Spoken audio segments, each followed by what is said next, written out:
रीस के नावल का पार्ट 19 और जो आज का नावल चल रहा है हमारा लिटिल डेविल।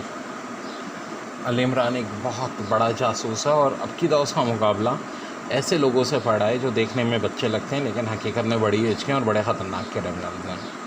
तो जी आते हैं इस एपिसोड पे। कमरे में बोमारों के साथ चारों लिटिल डेविल बैठे हुए थे। इन सबके चेहरे पर मुसर्रत के आसान नुमाया थे। ख़ासतौर पर डिंशी तो यूँ खड़ा बैठा था जिसने कोमालिया सर कर लिया हो।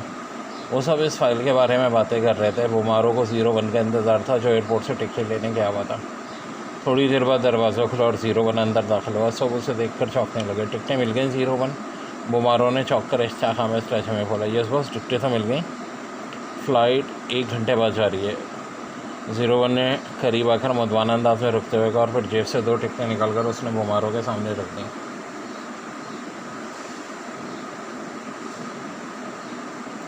ओह वेरी गुड वेरी गुड, बोमारों ने मुसर्रत भरे लहजे में कहा और साथ ही इसने 01 के खाली कुर्सी पर बैठने का इशारा किया और 01 खाली कुर्सी पर बैठ गया। कोई परेशानी तो नहीं हुई? बोमारों ने टिकटों को चेक करने का 01 से मुखातिब होकर कहा। टिकटें हासिल करने में तो कोई परेशानी नहीं हुई बॉस, लेकिन एयरपोर्ट पर कुछ लोग बच्चों को चेक कर रहे हैं।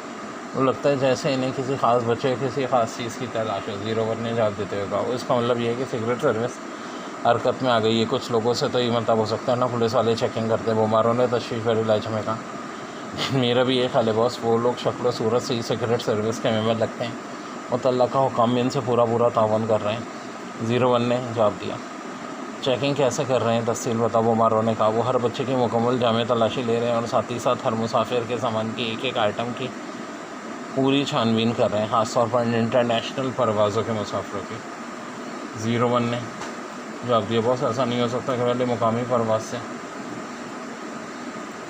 किसी और शहर जाएं फिर वहाँ से गैर मुल्क निकला जाए, जो कि निकला नहीं, जो कि इस मुल्क से इंटरनेशनल परवाज़ें सिर्फ दारुल हुकूमत से जाती हैं और किसी एयरपोर्ट से इंटरनेशनल परवाज़ें नहीं जाती।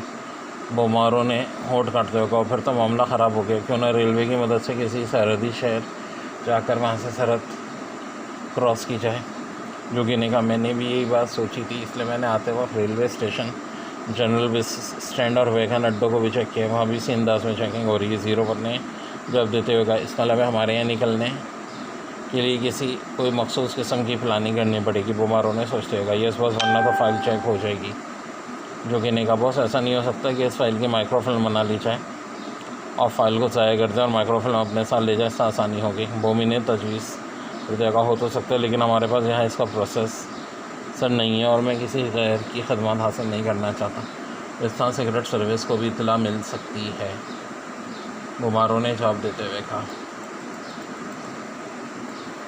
बॉस एक और तजवीज़ भी हो सकती है कि हम कुछ रोज़ के लिए अंडरग्राउंड चले जाएँ।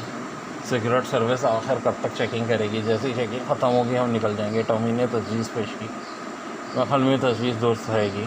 बैकवर्क इतनी जगहों पर मुसलसल निगरानी नहीं रखी जा सकती। लाजमन 1-2 रोज़ तक वो लोग थक जाएंगे, इसके बाद आसानी से निकला जा सकता है। बोमारों ने इस बात में सर हिलाते कहा। बहुत मेरे जहन में एक और तजवीज़ आ रही है। क्यों ना हमें इस फाइल को बज़रिया डाक पार्सल बनाकर बाहर भेज दिया जाए और हम खालियात इत्मीनान से निकल जाएँ। डिंशनी का नहीं, इतना बड़ा रिस्क नहीं लिया जा सकता। सिगरेट सर्विस यकीनन डाक और कार्गो चेक कर रही होगी, इस तरह तो हम खुद फाइल इनके हाथों में दे देंगे। बोमारों ने कहा। इस बात की तारीफ दूसरे ने भी की। तो फिर यही बात है कि हम कुछ दिनों के लिए अंडरग्राउंड हो जाए। डिंशी ने कहा। इसके सिवा और कोई सूरत नहीं है। मैं इस फाइल के सिलसिले में कोई रिस्क नहीं ले सकता। 01 तुम ये टेक्स्ट कैंसिल करा दो और अपने आदमियों को एयरपोर्ट पर लगा दो। जैसे ही चेकिंग ख़त्म हो मुझे इतला दे देना। और लिटिल डेविल तुम लोग भी सुन लो, सिगरेट सर्विस वाले अब शहर में भी चेकिंग करेंगे। बच्चों की चेकिंग का मतलब यही है कि इन्हें हमारी असलियत का पता चल गया है। बोमारों ने चंदा में बात फैसला खुल लहजे में कहा। बेहतर जनाब, ये ठीक रहेगा। हम इस तरह हर किस्म के ख़तरों से महफूज हो सकते हैं। 01 ने उठते हुए कहा और बोमारों ने हाथ में पकड़ी हुई टिकटें इसे पकड़ा दी। 01 टिकटें जेब में रखकर तेज़ कदम उठाता और बाहर निकलता चला गया। और तुम सब अच्छी तरह सुन लो, जब तक फाइल इस मुल्क से बाहर नहीं चली जाती तुम में से किसी न किसी भी हालत में हेडक्वार्टर से बाहर नहीं जाना। मैं नहीं चाहता कि मामूली सी गलती और कोताही से सारा काम बिगड़ जाए। बोमारों ने लिटिल डेविल से मुखातिब होते हुए कहा। इस बॉस हम समझते हैं। इन चारों ने इस बात में सर हिलाते हुए कहा और बोमारों ने हाथ के इशारे से मीटिंग ख़त्म करने का हुक्म दिया और वह चारों उठकर कमरे से बाहर निकल गए।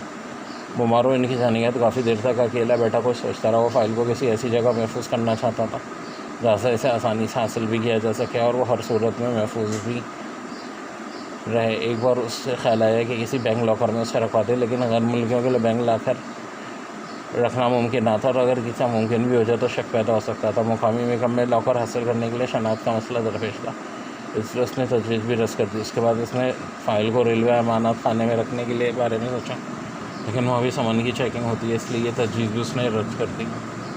आखिर बैठे बैठे उससे एक और तजवीज़ सोची और वो चल पड़ा। इसने फ़ाइल की आम कैमोफ्लेज फिल्म बनाने का सोचा था। कैमरा फिल्म को या खुद ही डेवलप कर सकता था, और डेवलपिंग सही हो जाए तो फाइल को जलाया जा सकता है और फिल्म होल्ड करके दोबारा कैमरे में डाली जा सकती है। इस तरह किसी का भी ख्याल फिल्म की तरफ नहीं जाएगा। चुनाचे ख्यालाती तेज़ी से उठा और इस कमरे से निकलकर एक राहदारी क्रॉस करता हुआ तय खाने की तरफ बढ़ा, जहाँ एक खुफिया फैम में इसने फाइल को रखा हुआ था। सही से फाइल निकालने के लिए इसने 05 को बुलाकर कैमरे की फिल्म और डेवलपिंग का सामान बाज़ार से लेकर आने की हिदायत की और ख़ुद कमरे उठाकर वो वापस अपने कमरे में आ गया। तकरीबन आधे घंटे बाद 05 फिल्म ला कर दी और ये भी बता दिया कि निचले तय खाने में फिल्म डेवलपिंग का सामान पहुंचा दिया गया। ठीक है, बीमार होने का। और फिर उसने फिल्म कैमरे में लोड कर फाइल को खोल कर इस पर ताकतवर बल्ब वाला टेबल लैंप लगा झुकाया और फिर हर सफ़े का फ़ोटो खींचने लगा। जब फ़ाइल के हर सफ़े का फ़ोटो उसने खींच लिया तो फ़ाइल और कैमरा लेकर तहखाने की तरफ बढ़ता चला गया। फ़ाइल उसने दोबारा सेफ में रखी और फिर तहखाने की लाइट ऑफ़ की और रेड लाइट की रोशनी में फिल्म कैमरे से निकाल कर डेवलप करनी शुरू कर दी। इसके हाथ तेज़ रफ्तारी से चल रही थी क्योंकि उस काम का उसे बाखूबी तजुर्बा था, लेकिन जैसे उसने फिल्म को डेवलप में डाला इसके चेहरे पर शदीद हैरत के आसार उभरे। ये फिल्म बिल्कुल सादा थी, इस पर कोई अक्स ना उभरा था। बुमारों ने काफ़ी कोशिश की लेकिन नतीजा भी निकला। इसने फिल्म एक तरफ डाली और फिर लाइट जलाकर फ़ाइल को दोबारा अलमारी से निकाला और तेज़ रोशनी में चेक करने लगा। दूसरे लम्हे इसके हलक से एक सादा तवील सांस निकल गया। वो फ़ाइल के सादा होने की वजह समझ गया था। फ़ाइल को नकल से महफूज करने के लिए या तो इस कागज़ पर ऐसा मोल लगाया गया था कि इससे फ़ोटो या नकल न उतारी जा सके, फिर कागज़ से किसी मखसूस फार्मूले से बनाया गया था। खास जदीद हरबे इस्तेमाल करते हैं लोग। बीमारों ने बुट बराते हैं और फाइल को उठाकर वो तय खाने से बाहर निकल गया। अब वो एक बार फिर कोई ऐसी जगह सोच रहा था जहाँ फ़ाइल को महफूज रख सके, और फिर दूसरे लम्हे अचानक उसके जहन में ख्याल उभरा और वो खुशी से उछल पड़ा।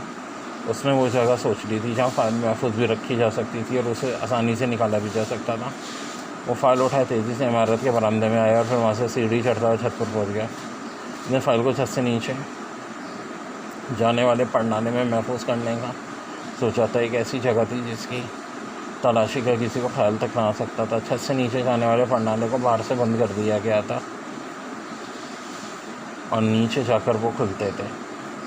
वो छत पर पहुंचकर नाले के करीब पहुंचा और इसने फ़ाइल को पड़नाले के अंदर डालना चाहा, और दूसरे लम्हे ख्याल क्या थे वो रुके। अगर फ़ाइल नीचे खिसक गई तो फिर ज़ाहिर हो पड़नाले को तोड़े बगैर उसे हासिल ना किया जा सकता। इसलिए ने एक और तजवीज़ सोची। तो तेज़ी से सीढ़ियाँ उतरता हुआ नीचे गया और एक बार फिर तय खाने में जाने के बाद इसने फ़ाइल को एक प्लास्टिक के लिफाफे में बंद किया और फिर एक लंबे से धागा लेकर इसने प्लास्टिक के लिफाफे का मुँह इस धागे के एक सिरे से अच्छी तरह बांध दिया और बाकी धागे को उंगली पर लपेट कर एक बार फिर सीढ़ियों पर चढ़ता हुआ छत पर आ गया। और उसने इत्मीनान से प्लास्टिक के लिफाफे में बंद फाइल को मोड़कर पड़नाले के सुराख में डालकर अपने छोटे हाथों से उसे नीचे धकेलना शुरू कर दिया।